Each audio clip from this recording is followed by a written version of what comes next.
Hi everyone, I'm Harleen from the marketing team at AgYogi, and joining me today is Asmita Goyal, team lead operations at AgYogi. So, as we all know that the festive season is upon us, it's a time of celebration, gift giving, and of course the boom in sales. But for small brands, navigating this busy period can be both exciting and intimidating. In today's interview, we'll be diving deep into strategies to help small businesses scale up and shine bright during the festive season. So, Asmita, we see big brands making the most of the online shopping events by running various campaigns, maximizing their sales, etc. But with so many brands vying for customer attention during this festive season, how can small scale businesses with low ASPs effectively differentiate themselves and capture market share during this festive season? So I think overall, from July onwards, we see a overall buying intent increasing in the users, be it for luxury brands, be it for premium brands, be it for a mass market brand. So for lower ASP brands, they can also benefit from the buying intent that overall it prevails in the market during the festive season. But the very important thing to keep in mind would be to deliver value. So if you're delivering good quality product at a lower ASP, that would be the USP of the product. And the best way to go about it is to target tier 2 and tier 3 cities also, apart from targeting tier 1. So we see that premium and luxury brands would obviously be targeting tier 1 cities, but being a lower ASP brand, you can deliver your value in tier 2 and tier 3 cities. That would help you increase scale further as compared to a luxury brand, right? Second differentiating factor would be your uh, bundling and your combos, right? So if you see any premium or a luxury brand, they won't be able to offer any bundles, buy two, buy three, or pack of two, pack of threes. But being a lower ASP brand, that is a benefit that can come to the brands if they can move quantities of products in one go. Then that would benefit them in terms of having a better cost per acquisition and getting a better ROAS on their sales. So I think yes, festive season would prove to be better for lower ASP brands as well. Right. But what are some cost effective marketing strategies that the small scale brands can utilize to reach their target audience during the festive season? Yes, so I think we've seen multiple case studies while working with brands like Beardo, Get Catch, Bewakoof, who operate in a lower segment of ASP for specifically apparel. If we'll talk about, we've seen that their one product would range around ASP of less than 600 or 700, but these brands have been very successful in scaling their brands with a higher AOV. How they do it is they either run a buy to get one offer, or GetCatch is running a card-based discount where they say that if you add a product of 1500 or so, they'll give you additional 10% or additional 15% of discount. So how this helps is that in order to apply that coupon, the customer ultimately ends up purchasing three products or four products in one go, which helps them to scale. Got it. So, Asmita, having talked about the cost effective marketing strategies, how can small scale brands leverage influencer marketing to reach a wider audience and generate excitement for their products during the festive season, especially considering the budget constraints?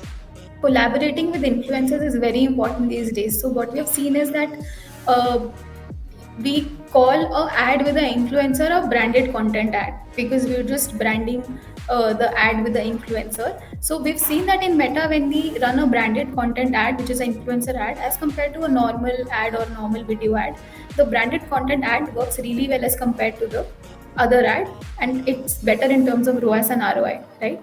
But we understand that it becomes very difficult for the brands to collaborate with very heavy or niche influencers because they charge a very hefty amount. So the correct way to go about it would be that you need to find a micro or a small influencer who directly meets your target audience, right? So for example, let's take an example of again a t-shirts brand that we were taking in the last question. If you are a company who is selling t-shirts, I believe your main targeting would be, if you're selling t-shirts for only male, let's say male, and under the age group of 20 to 35, right? Try to find out where your target audience lies and which influencer are they following. So here a better example would be those youngsters would be following gamers, rappers, or micro music composers or graffiti artists, right? I hope you're able to resonate. So in that case, if you collaborate with such gamers or rappers, they will not charge you a very hefty amount. But in this case, you will be directly able to target your target audience, which is male of age group from 18 to 30 or 18 to 35, right? So I think these are the kind of strategies that you can implement in your influencer marketing and then help brands scale by collaborating with small and micro influencers and not going after very big influencers who will charge you a lot. Got it. Sounds very interesting. So, can you also share some specific examples of small scale brands with low ASPs that have successfully scaled their business during this festive season? And what were the key strategies that were employed?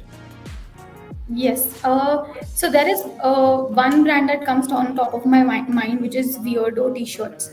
They are mainly into T-shirts, joggers, polo T-shirts for mainly men. So how they've done it is, again, coming back to the same point that they've been very successful in moving bundles of T-shirt.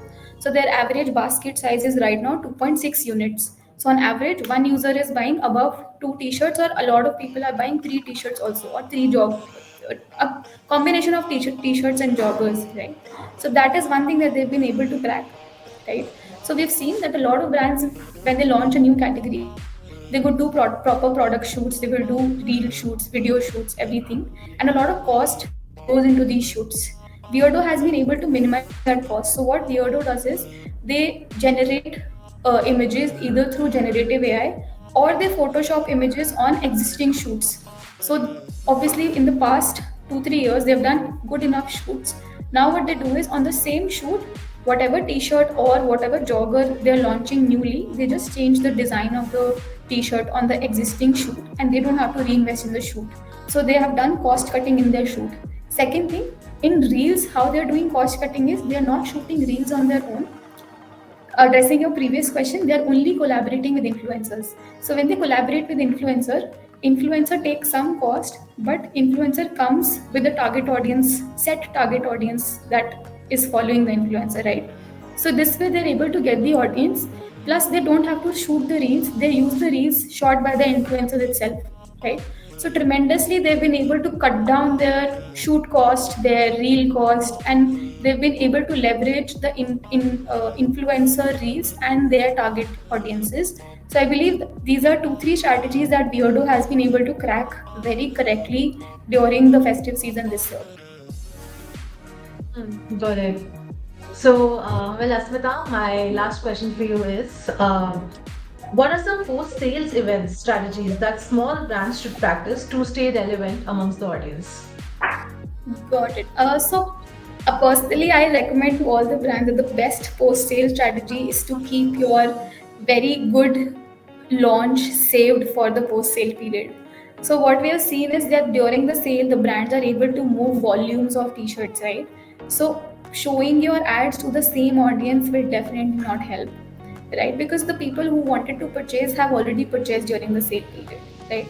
So there are two strategies that revolve around minimizing the dip for the post sale period, which is changing your target audience across the platforms, whichever platform you're advertising on. And the second would be to launch a new category, right? So the people who have bought through sale in the sale period or before the sale period, they might have a chance of becoming a loyal customer to you, right? So the best strategy is to save a good launch, and preferably a different category or a different launch than what you had during the sale period. So for a very good example of this would be brands who do a Diwali sale, a Navratri sale, or a Black Friday sale during the period of October to November. Immediately after moving their summer stock, immediately after November Diwali sale, they launch a sale which is specific to winter products, specific to winter categories, specific to shawls or kurtas, which are winter categories. Because the TG of this audience, this new launch will be completely different than the TG of the sale audiences, right? So this way they're able to minimize the gap we've seen as a that we call as a post sale dip by launching a new category and changing their target audience completely. Got it. So, thank you so much for joining us today, Asmita, and for sharing such insightful strategies for small scale brands to scale up during this festive season. And I'm sure our audience has gained some fantastic tips on how to take their businesses to the next level during this festive season. It was great connecting to you, Harleen. Thanks for having me.